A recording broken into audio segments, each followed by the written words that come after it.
What's up, guys? Fantasy Joe here, bringing you a mock draft Monday. We're going to be hopping into a mock draft. I just randomized it, and we are drafting from the 10 spot. This is a 2021 draft, half-point PPR.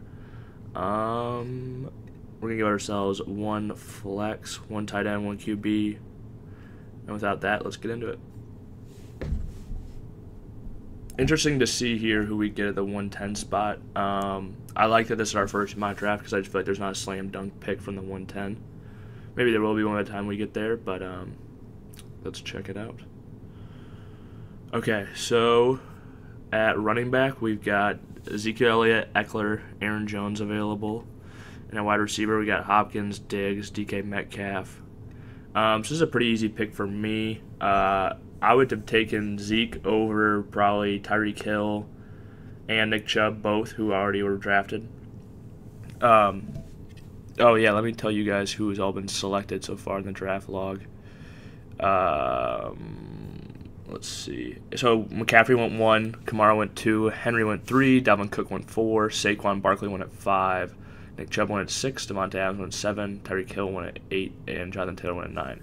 So, yeah, with my first-round pick, I'm going to take Zeke. I feel like with the Dak being back, the offensive line getting healthy, I think he might not be the same player he once was, but that opportunity is still very good, and he's worth the first-round pick. So we're going to draft him at the 10 spot. We've got a short wait till we get back on the clock. Okay, like we said, short wait. Only 4 players are taken. Aaron Jones, DK Metcalf, Travis Kelce, Stephon Diggs. So we are back on the clock.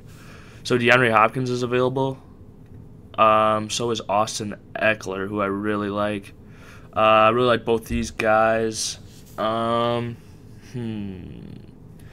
this is a mock draft and I feel like wide receiver is so deep, I feel like DeAndre Hopkins is one of these top-tier elite receivers and everyone else is kind of has some question marks, but I'm still going to take Austin Eckler just because I don't know if DeAndre Hopkins is going to get as many targets as he had last year. I think his touchdowns can go up, and he's still going to be a fantasy beast, but he had 1,400 yards and set a career high in receptions. So I don't know if he's really going to go up a whole lot more from a volume perspective, but I think that Austin Eckler could be a fantasy stud. So I'm going to take 2 running backs here to start off, and we're going to see how our draft turns out. So I took Eckler with the 203. Now we got the longer wait this time. I'm not going to read off every player that was drafted, but we'll look at the best available. So at quarterback, Josh Allen still available. Too early for me in the 3rd. At running back, we've got James Robinson, David Montgomery. I like James Robinson in the 3rd. I think he's a good value. Not too crazy about David Montgomery this season. At wide receiver, we've got Chris Godwin, Kenny Galladay, Mike Evans, Terry McLaurin.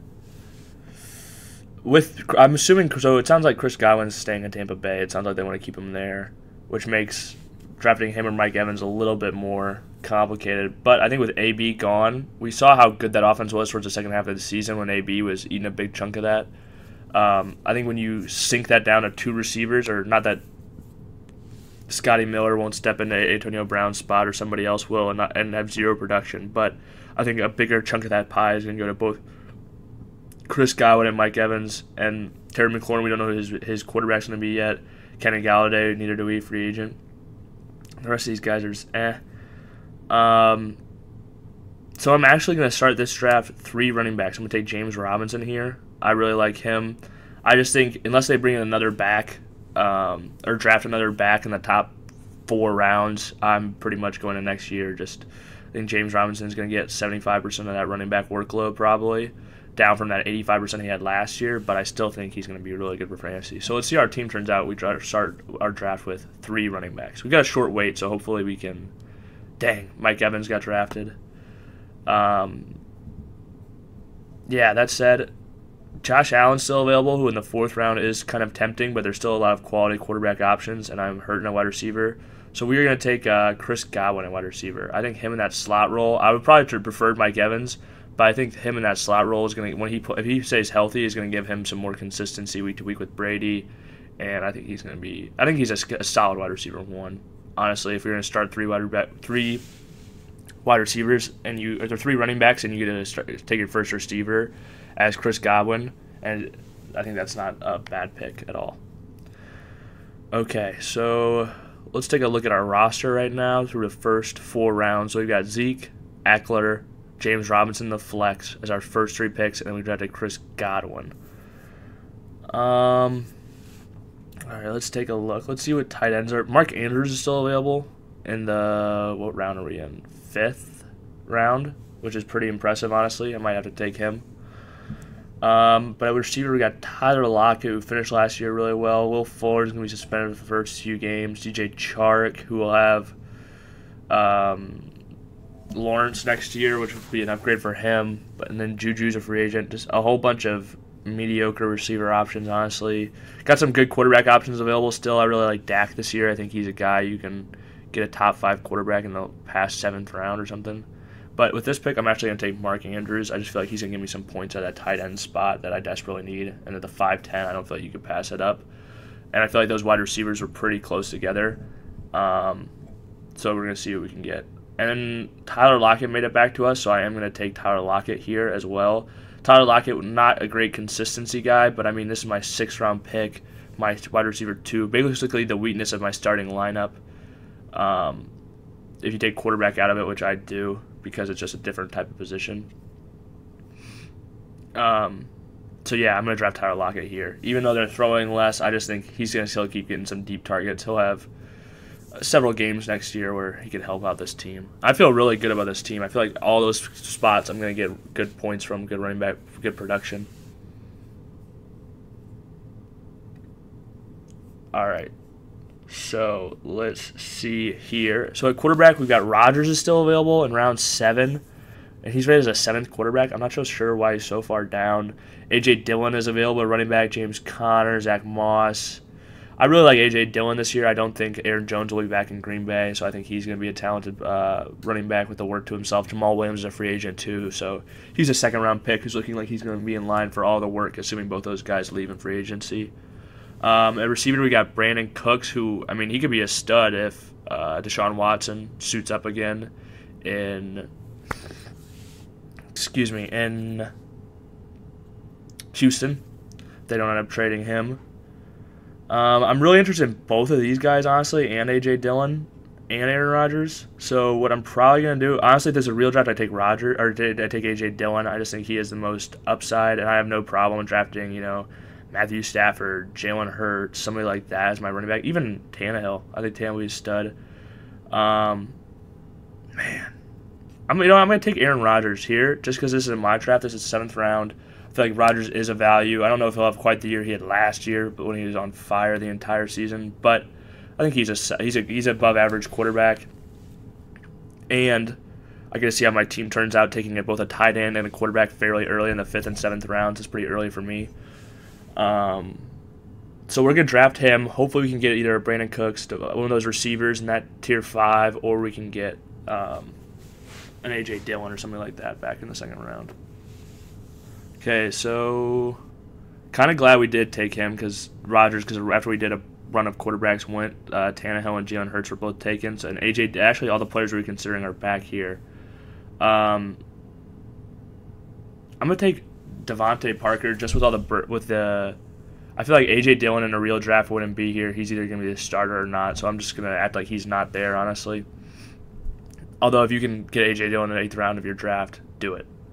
But I'm going to take Devontae Parker. I feel like he's the undoubted one in Miami. Doesn't feel great, but I just feel like he's got a decent upside where he could walk into 130 targets or something like that next year. And he's a talented player as well. So we'll take him, shore up that wide receiver spot. I feel like we've got solid depth at both running back and receiver now. Got our starting quarterback and tight end already picked as well. This is when it's going to probably get tough, though, because these are some picks where it's like I could have taken all receivers and running backs so far, and then it's like, and then I could be filling them in with one of these random quarterbacks. That would have been fine. Or tight end, though, I feel good about. I'm glad that we were able to snag Mark Andrews in the 5th. I feel like he's outside the top 3, the top tier of guys, which I would put Kelsey, Kittle, and Darren Waller in that category. He's outside of that group, but I think he's kind of in a tier of himself in that next tier. And then there's a whole other group of other guys after him. So I was glad we got him in the 5th round. But let's see. Who would we look at here? So at receiver, we got Jamison Crowder, Marvin Jones, Christian Kirk, Mike Williams.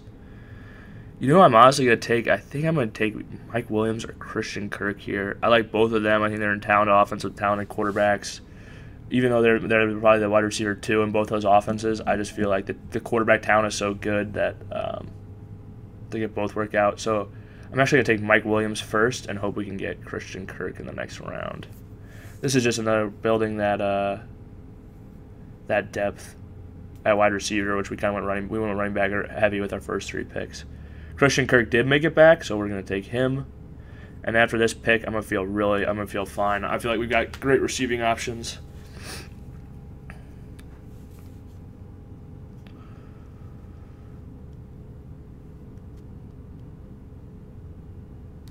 Okay, here we are. Phillip Lindsey from Denver. I actually really liking this spot. I feel like he's a guy who could be a starter. That I don't know why he's going this far back.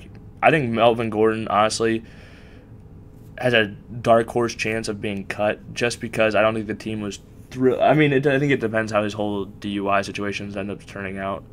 And if he ends up being suspended for a chunk of the year, you know, they're not going to be greatly thrilled about that. And that would compromise, I believe, I don't know if that would compromise his guaranteed money or not. But I'm going to take Phillip Lindsey just because, Melvin Gordon's an injury-prone guy, and I feel like he's better than a lot of the other running back options that are available here. So we're going to take Lindsey with our 12th pick.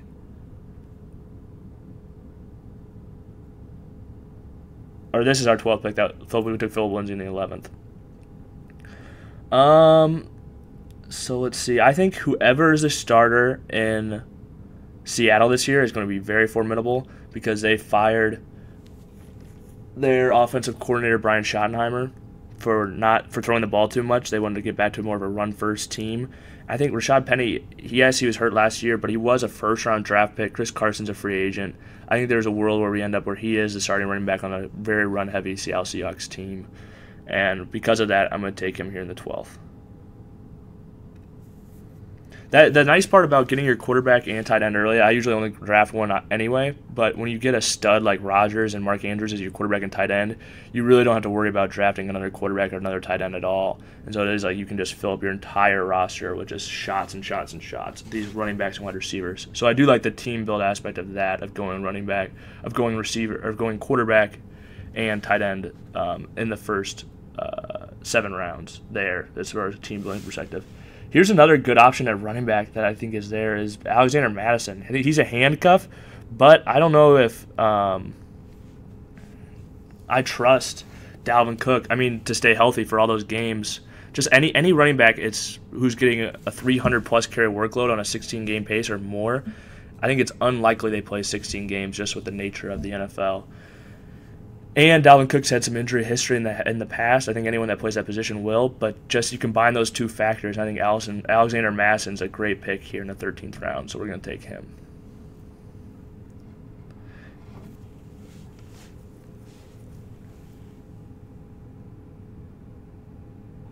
Okay, now we are at the last 2 rounds. I'm going to punt defense and kicker just because you guys don't need to see me draft those, and we can talk about some of these later flyer round guys.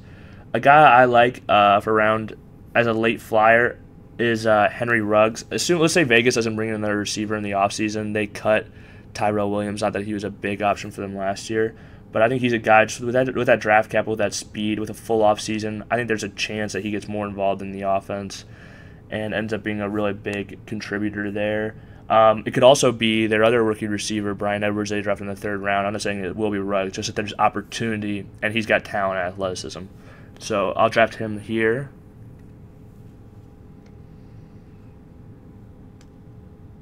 Yeah, like if we did, but the example playing devil's advocate of not going quarterback and tight end early is I could have just taken Matthew Stafford with my 14th overall pick and been perfectly happy with him as my starting quarterback. And he's even here in the 15th round. And drafted a quality wide receiver, running back, something in that 7th round. Let's take a look at some of these running backs and wide receivers that are still available here. We've got Alan Lazard's a guy I like if they don't bring in anyone else in Green Bay. But I think that, I mean, they did it before. Maybe they do it again. Yeah, with this last pick, I'll take Lazard. I think Lazard has a chance. He's catching passes from Aaron Rodgers. Let's get that stacked, developed. Okay, draft is complete. They gave me a B+. Who cares? But here is our roster. So our starting lineup, we've got Rodgers at quarterback. We've got Zeke at running back. Austin Eckler at our RB2. Chris Godwin as our wide receiver 1. Tyler Lockett as our wide receiver 2. Mark Andrews as our tight end. James Robinson, the flex. And then on our bench, we've got Devontae Parker, Mike Williams, Christian Kirk. We took those 3 after going our first 3 picks. We took all running backs, kind of trying to build that depth and get some more options at both those positions. Then we took Lindsey, Rashad Penny, Alexander Madison, and then Ruggs and Lazard to end it all. So I really like this team. I thought I wouldn't, honestly, when we went quarterback and tight end early, but I ended up really liking it. And didn't think Rodgers was a guy I would draft a lot this year just because I thought he'd be going as a 3rd or 4th quarterback overall. But seeing him fall to that range in that 7th round, I just felt like I couldn't lose there. So I took him. But yeah, I really like this team. I think Zeke in the 1st round just gives you a lot of stability. Eckler gives you solid stability because he catches passes and upside. I think Godwin could be a wide receiver 1 next year. Tyler Lockett was a wide receiver 1 last year. Even if he comes down to a mediocre wide receiver 2 with consistency issues, he's like the weak point of my roster, and I think he's going to give me some of those monster games where he could go out there and win me a week by himself too. And even if they start throwing the ball less in Seattle, Russ's targets are worth more because he throws the ball down the field. I don't think that's just going to come out completely out of the offense. I think as they run the ball more, it'll open up those shots down the field just naturally. But yeah, I really like this team. If you enjoyed this video, please like and subscribe. Comment on the video. It really helps me out. Thanks. That's all. Have a good one.